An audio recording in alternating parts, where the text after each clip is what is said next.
Assalamualaikum warahmatullahi wabarakatuh.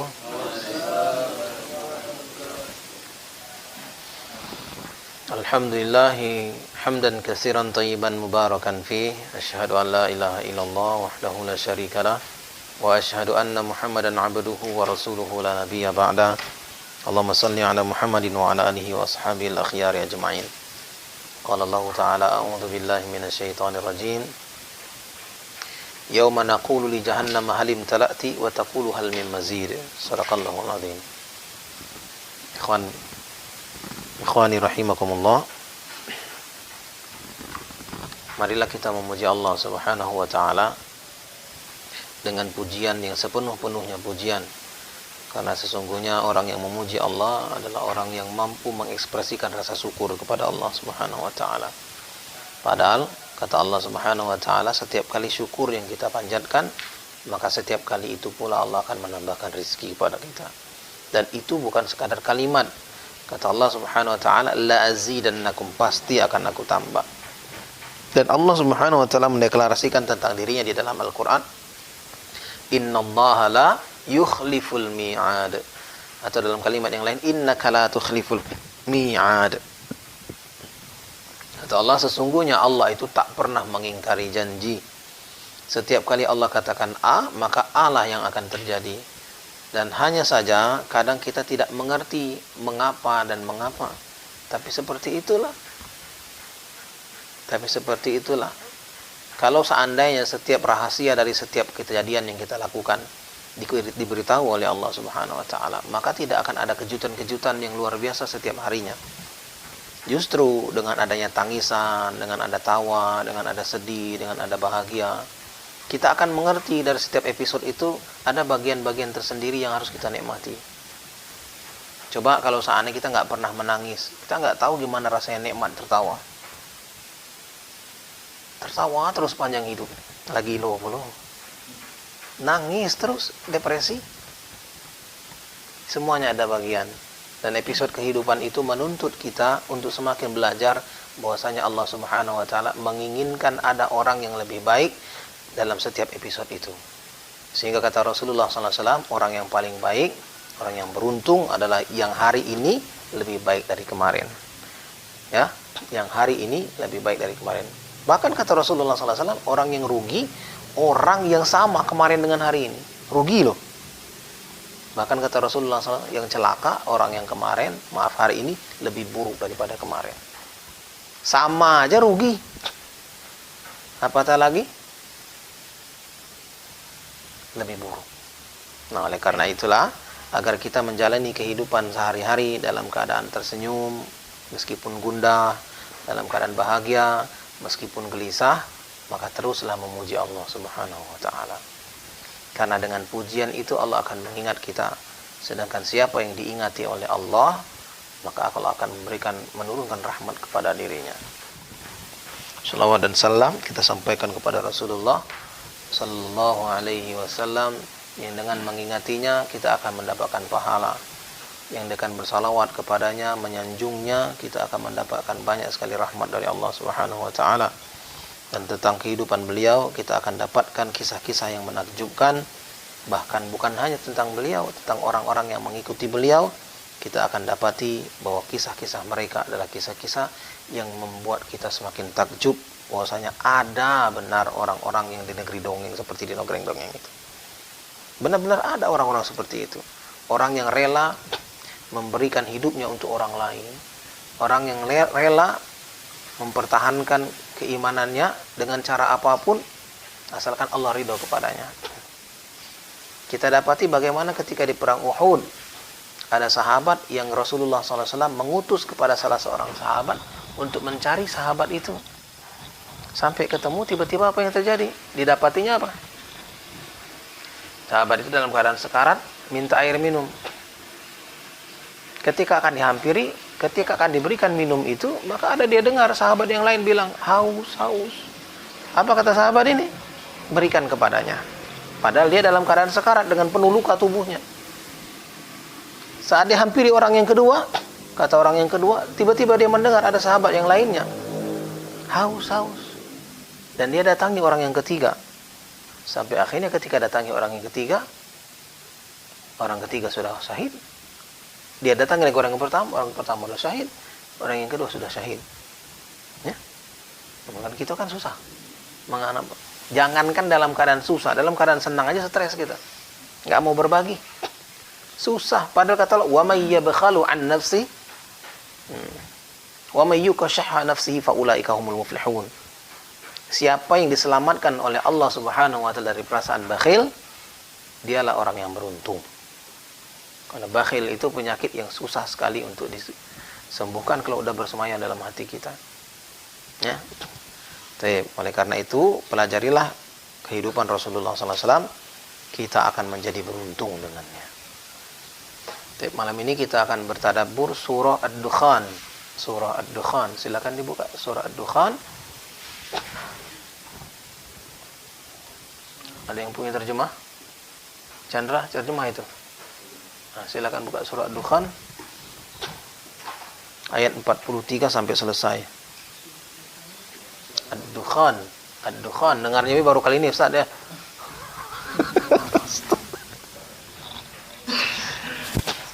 Ad-Dukhan 43 sampai dengan selesai. Kabut 43 sampai dengan selesai.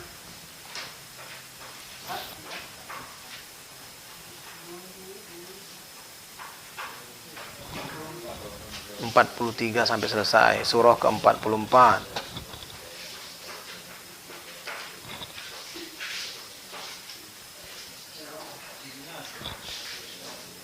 Apa? Ya, silakan baca. 43, ayat 43 sampai dengan selesai. Ikhwah sekalian, adik-adik sekalian, Allah Subhanahu wa taala menyebutkan di dalam surah ini menjadi pengingat bagi kita tentang bagaimana begitu memedihkannya, begitu pedihnya azab neraka. Sampai-sampai Allah memberikan ilustrasi yang begitu mengerikan. Ikhwas sekalian, para penghuni neraka itu pada saat mereka diseret ke dalam neraka, mereka akan menghadapi berbagai macam kepedihan. Ingat ya, di dalam neraka itu tidak ada lagi istilah istirahat. Tidak ada istirahat dari azab. Sebagaimana juga para penghuni neraka tidak ada istirahat bagi kesenangan. Apapun bentuknya di dalam neraka adalah kesedihan. Dan apapun bentuknya di dalam surga semuanya adalah kesenangan. Sehingga tidak ada istilah ujian di dalam surga ataupun neraka. Semuanya adalah tinggal menikmati, menuai apapun yang kita kerjakan. Nah, ikhwas sekalian, salah satu bentuk kengerian di dalam neraka, kata Allah Subhanahu wa taala, inna syajarataz zaqqum. Sesungguhnya di dalam neraka itu adalah pohon zakum. Dalam sebuah hadis Rasulullah SAW menjelaskan tentang pohon zakum. Antum mungkin pernah motong buah apa yang banyak air itu, contohnya apa? Semangka atau melon. Nah, ketika antum potong buah itu, maka ada tetesan-tetesan airnya.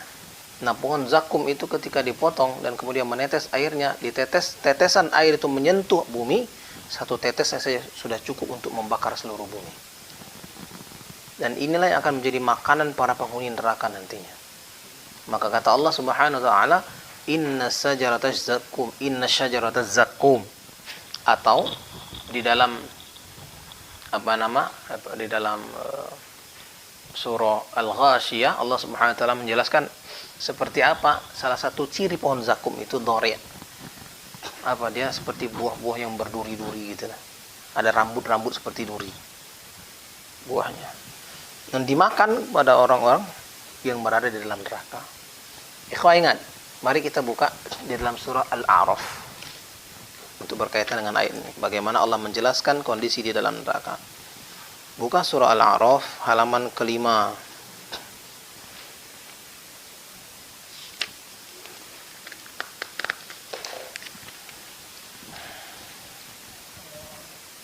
Ayat ke 50. Al-A'raf ayat ke 50. 2 minggu lagi saya minta setoran nama surah 1 sampai 40.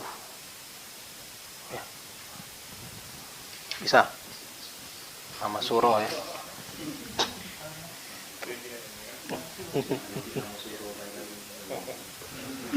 Nama surah, bukan ayatnya. Al-A'raf 1-40, stresan tuh. Tapi nama surah. Nggak usah. Al-A'raf ayat 50. Baca. Yang punya dapat baca artinya. Para penghuni neraka menyuruh para penghuni surga, tuangkanlah sedikit air kepada kami atau rezeki apa saja yang telah dikaruniakan Allah kepadamu. Mereka menjawab.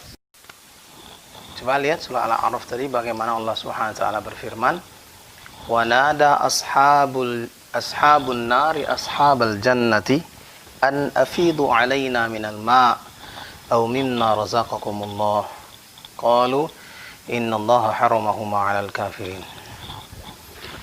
Bagaimana Allah Subhanahu wa taala menjadikan rasa lapar dan rasa haus itu menjadi sebuah kepastian yang akan dirasakan oleh para penghuni neraka.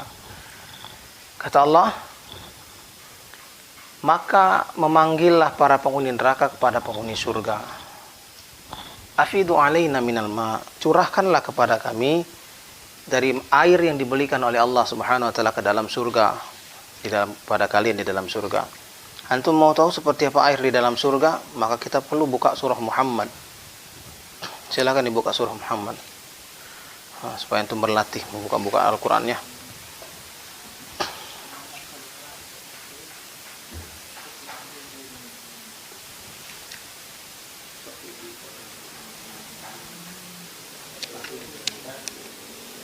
Ayat 15. Surah Muhammad ayat 15.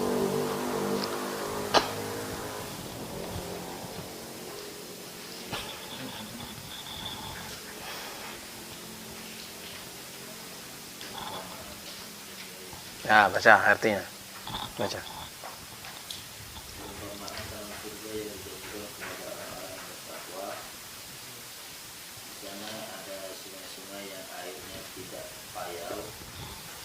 sungai-sungai air susu yang tidak berubah rasanya, dan sungai-sungai khamar, anggur yang tidak memabukkan, yang lezat rasanya bagi pemilik, dan sungai-sungai madu yang murni.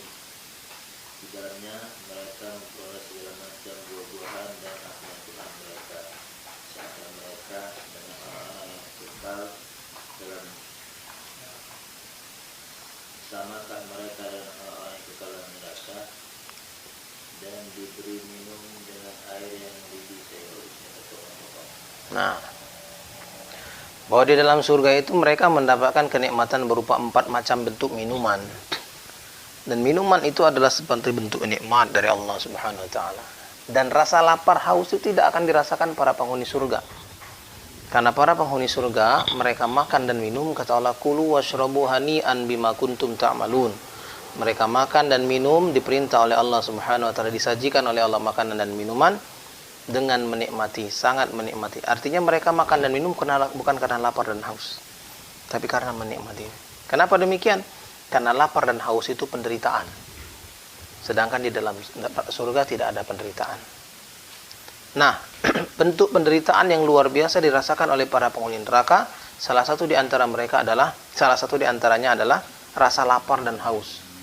Maka pada saat mereka merasakan lapar, maka Allah Subhanahu wa taala memberikan kepada mereka makanan berupa zakum. Yang kata Allah Subhanahu wa taala, kalaulah masuk zakum itu ke dalam perut mereka, maka akan membuat usus-usus mereka terpotong-potong sehingga keluar dari duburnya. Antum jangan membayangkan bahwa orang yang disiksa di dalam neraka itu setelah disiksa mati, enggak. Ya.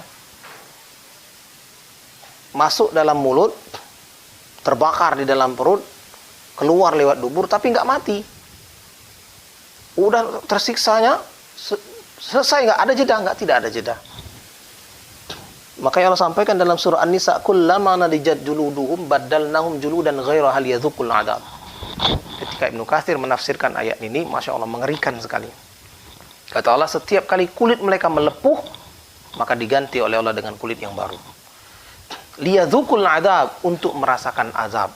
Kata Ibnu Katsir, setiap kali kulit yang di depan ini melepuh, maka diganti dengan kulit yang lebih sensitif. Dan itu kata Allah, kapan berakhirnya? Khalidina fiha abadan. Di dalamnya kekal selama-lamanya. Udah kekal khalid abadan, selama-lamanya. Jadi tidak ada istilah mereka berhenti dalam menerima azab. Itulah peradaan di dalam neraka. Maka kata Allah, kita lanjutkan dalam surah Ad-Dukhan tadi, ta'amul asim. Zakum itu adalah makanan untuk para pendosa. Kal muhli yagli fil butun, yang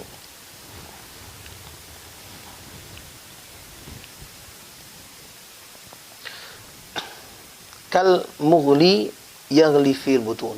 Kal muhli yagli fil butun. Saya ketika masuk ke juz ke-25 ini, mulai menghafal juz 25 ini, stres saya membacanya. Kenapa? Banyak sekali di ayat-ayat ini, di surah-surah di juz 25 ini bercerita tentang surga dan neraka. Mengerikan sekali bercerita tentang neraka itu. Termasuk di dalam antaranya ayat ini. Seperti cairan tembaga yang masuk dalam perut. Antum bayangkan cairan tembaga masuk dalam perut. Atau dalam ayat yang lain Allah menceritakan bagaimana pakaian para penghuni neraka. Ter. Antum tahu ter? Aspal cair itu nah. Dipakaikan di badan. Gimana rasanya? Seperti itulah orang-orang yang akan dalam neraka. Dari luar aja, bahkan kata Rasulullah SAW, orang menghuni neraka itu didesain secara khusus oleh Allah untuk disiksa. Badannya besar.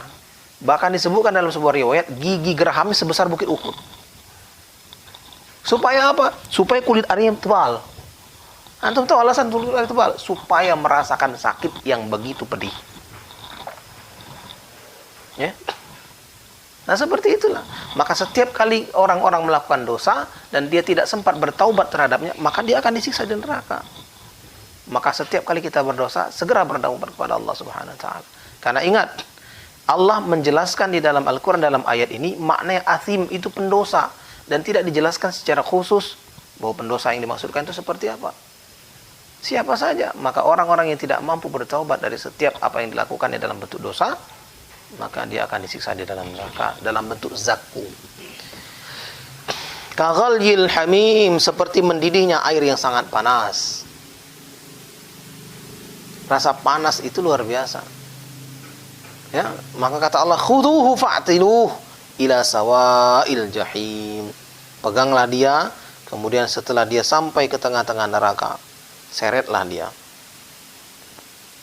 Nah, kejadian itu terjadi, itu DP. Belum puncak dari siksaan. Lapar katanya, lapar. Dikasih zakum. Pada saat dia dalam keadaan disiksa oleh Allah Subhanahu wa taala, makanya saya bilang tadi, lapar dan haus itu adalah bentuk siksaan bagi para penghuni neraka. Maka ketika dia disiksa, dipotong-potong oleh Allah Subhanahu wa taala melalui malaikat Zabaniyah, maka pada saat itu ketika mereka berteriak dalam keadaan lapar, itu ditumpahkan ke mulut mereka zakum itu. Mau nggak mau harus makan. Kemudian dibuat mereka menjadi haus. Maka kata Allah Subhanahu wa taala, ghislinlah minumannya. Coba buka surah Al-Ghasyiyah. Al-Ghasyiyah.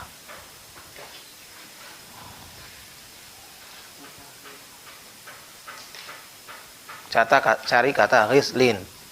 Illa min ghislin. Kata ghislin.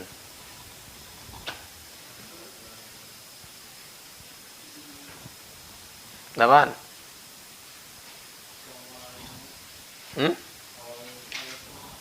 Dapat nggak? Apa saya yang salah? Saya pikir masih di surah Al-Ghasyiyah itu rasanya. Semoga saya tidak salah.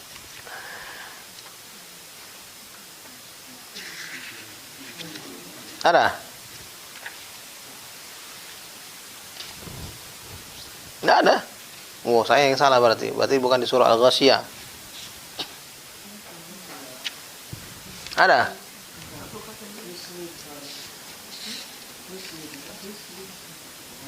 Ada?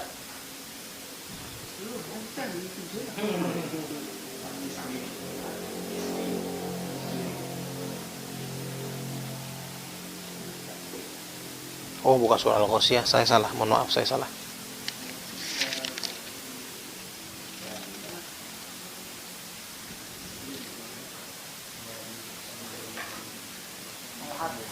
Ya, al-haqqu. Saya salah, mohon maaf.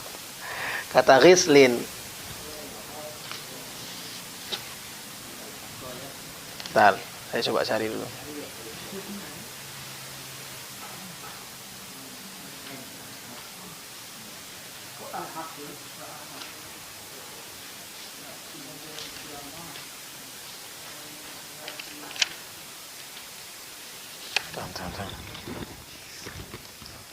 Saya cari dulu ayatnya biar enak. Saya kok terlupa ayat itu.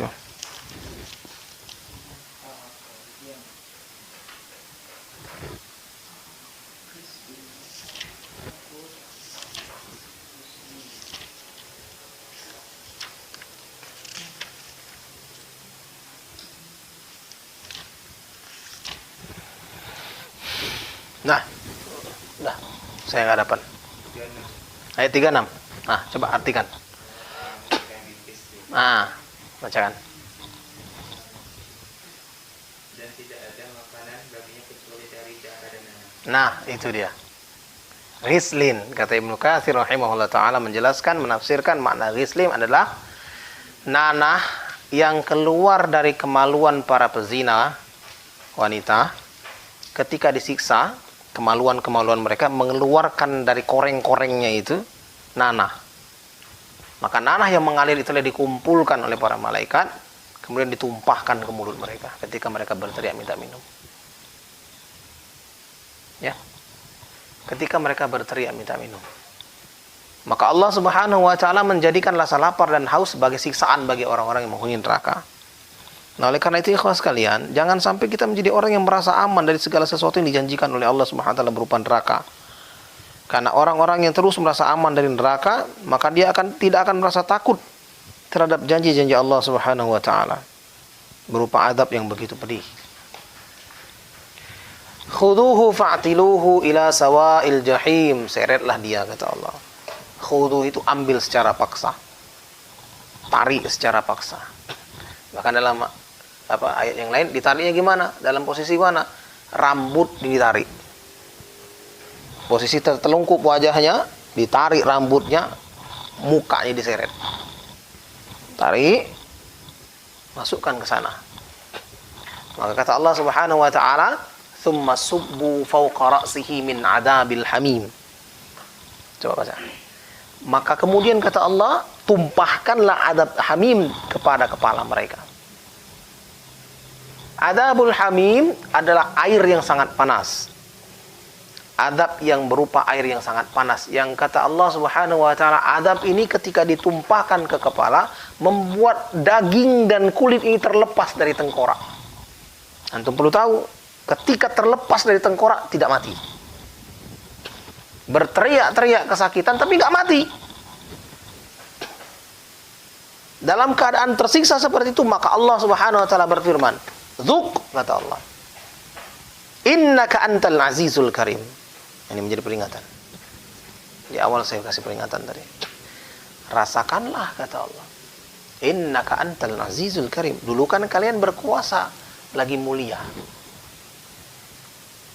Dulu kan kalian berkuasa lagi mulia, kata Allah, di dunia.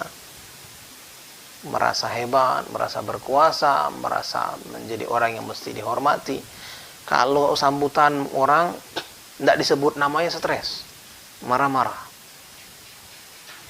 Oh, ngapa nama aku tidak sebut?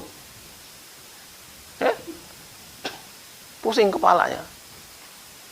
Antal azizul karim. Dulu kan kalian termasuk orang yang mulia lagi perkasa, kata Allah. Kurang mulia apa Fir'aun di hadapan manusia pada zaman itu? Kurang perkasa apa Fir'aun? Antum perlu ketahui, Fir'aun itu dia punya bala tentara sepertiga dunia ini dikuasai oleh dirinya. Dia sendiri rajanya. Karena dia raja, disebutkan dalam riwayat, dia ini punya keutamaan dalam hal fisik. Tinggi, besar, tampan. Ya. Ketampanannya tidak perlu diragukan. Ya, besar, tinggi, tampan. Kemudian kekuasaannya, Masya Allah, luar biasa. Tapi tak ada satupun seorang bapak pengen nama anaknya Fir'aun. Tidak ada. Kurang perkasa dan kuasa apa lagi Fir'aun. Tapi Allah katakan innaka antal azizul karim. Dulu kan kayak gitu.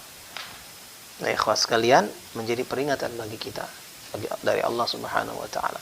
Jangan sampai langkah-langkah yang kita lakukan menuju ke sana. Mungkin kita sudah dalam rangka yang baik, tapi ingat, syaitan itu punya cara yang luar biasa. Kalau kita melangkah dalam 1000 langkah kebaikan, dia punya 1001 langkah untuk menyesatkan.